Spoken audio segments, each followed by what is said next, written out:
My friends, we have some urgent business to discuss regarding the final DPS tier list before Phase 4.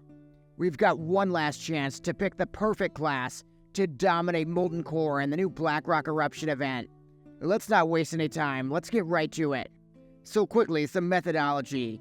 So to figure out the best DPS classes in Phase 4, I went through over 300 individual parses.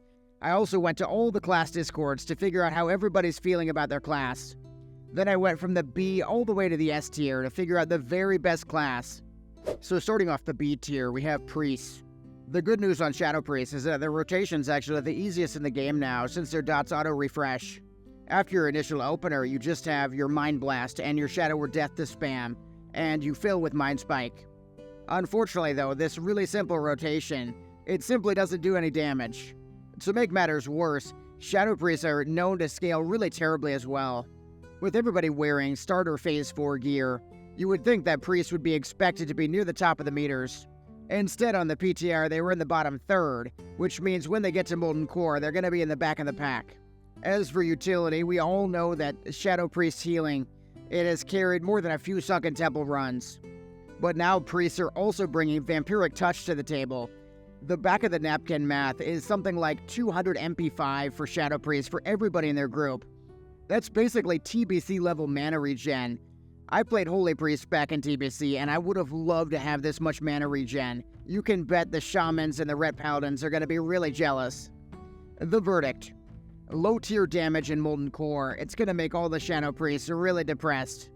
But they're still going to end up being one of the most desirable classes to bring.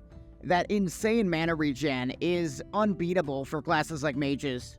Even if they don't do any damage, I wouldn't be surprised to see 3 or 4 Shadow Priests in every single raid. Priests go in the B tier. So talking Ret Paladins, Ret is definitely the hardest class for me to judge because I play Horde. As for my experience in the PTR, Rets were at best middle of the pack. But talking to Surveillant on the Ret Paladin Discord, it's clear that the potential of Ret is actually really high. We could be looking at over 3,000 damage per second. I think it'd be pretty cool to see some seal-twisting Rets with their Hand of Rag just going crazy. As for utility, you're a Paladin, so you bring enough utility to carry the Alliance by yourself. The only downside is that Paladins did get their raid-wide mana regen cut in half. The verdict. Heading into Phase 4, Paladin performance is definitely still up in the air. Some Paladins are going to be crushing it with their Hand of Rag. They're going to be doing chart-topping damage. But whether they pump or not, you're still going to be bringing them because of their insane utility. Paladins go in the B tier. Talking Druids, the Feral Discord's currently in limbo, awaiting some expected post-launch changes. But for now, my experience in the PTR says Ferals will be just fine in the middle of the pack. As for Boomkins, unfortunately the best sims I have available are just using pre-bis gear.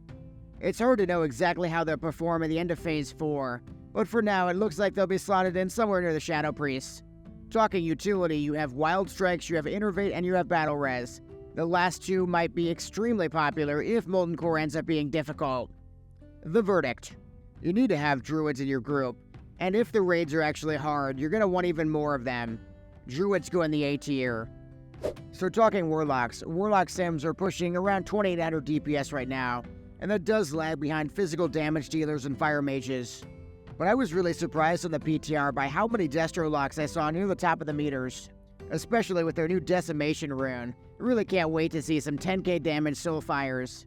As for Affliction, there was this cool hybrid build they were talking about in the Discord, and I saw Kornoth running it in one of my PTR sessions. He was dominating me on the meters.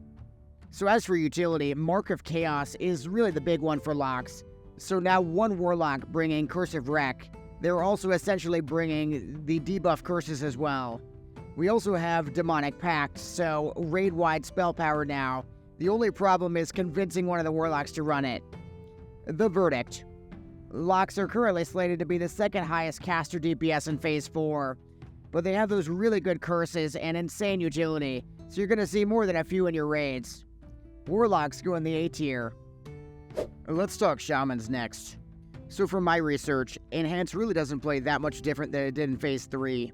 The only problem is that pretty much every other class got way better. Still, we'll be seeing more than a few Enhance creeping into the top 5 on different fights.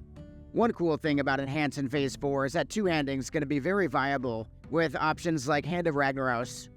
Even if you do slightly less damage, getting a Spinal Reaper, for example, it's gonna be quite a bit easier than getting 2 Deathbringers. Meanwhile, Ellie Shamans, really the hardest to find logs in the entire PTR. Unfortunately, the logs that I did find put Ellie really in the middle of the pack in terms of DPS. That was kinda weird to me because I was really hyped up by the new tier set and all the different Ellie changes. But it was clear to me when I went on the Shaman Discord why the Ellie hype is so low right now.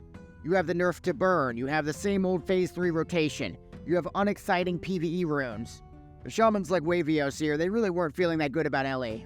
And well-known Shaman Roxor, he gave the ultimate insult, calling them the new Shadow Priests.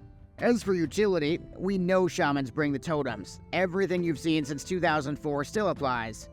One small setback, though, is that Shamanistic Rage is only a 10% mana gain for the raid.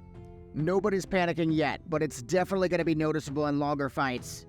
The verdict. Enhanced Shamans still own, and Ellie Shamans are still going to be around the middle of the pack in terms of PvE. But with all the excellent utility that Shamans bring, none of it's going to really matter that much. Shamans go in the A tier. Also in the A tier, we have Warriors. Now, this is actually the worst performing class in the PTR by a pretty big margin, and I don't really think they're going to be the #1 DPS in Phase 4.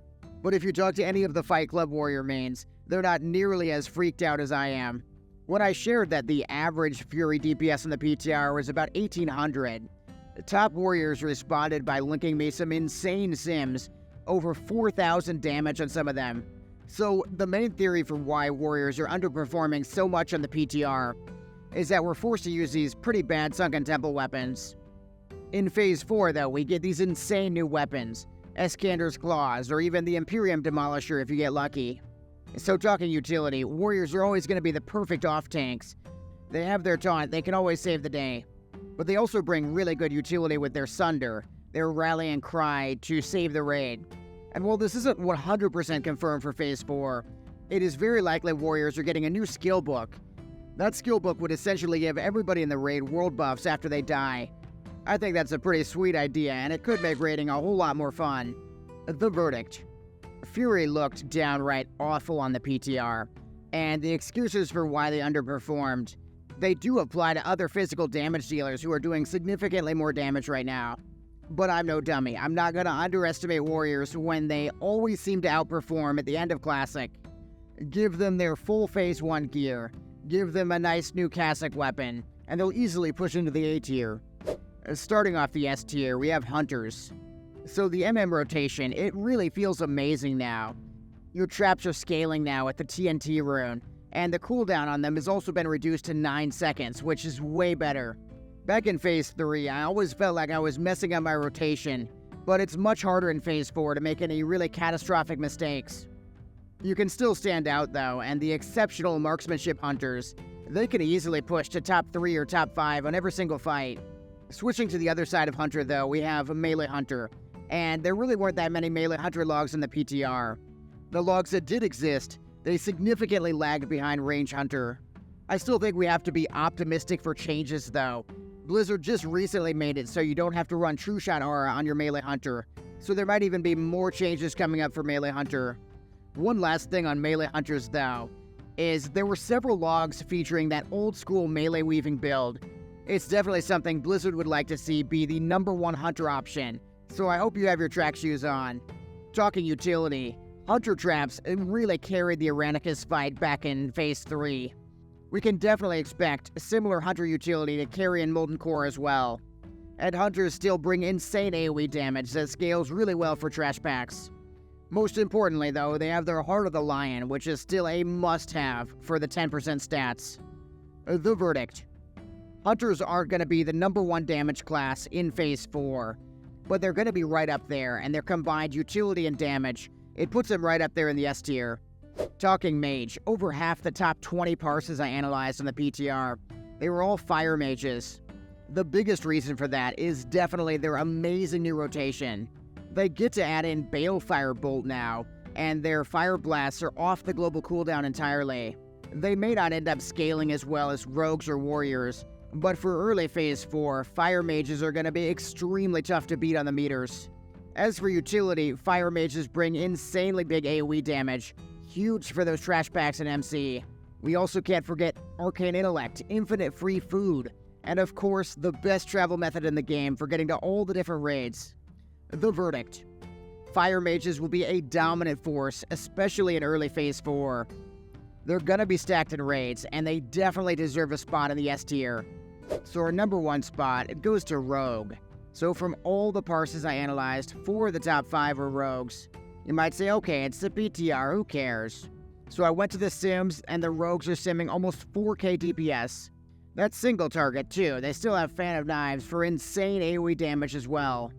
So yes, their damage is insane, but the drawback is their utility. Really all they're bringing to the table is the fact that they can tank. But that is pretty relevant because you can tank all sorts of dungeons, even the world boss raids. The verdict. Unless they get nerfed, this is going to be the single most fun phase for Rogues. Rogues easily go in the S tier. So we've been on a journey to talk about the very best classes in Phase 4. I would love to hear your thoughts on which class you think is going to be the strongest in the phase. Thank you guys so much for watching. Make sure to keep it here and hit the subscribe button, and then check out my ultimate Phase 4 prep video next. There's still time to get prepped.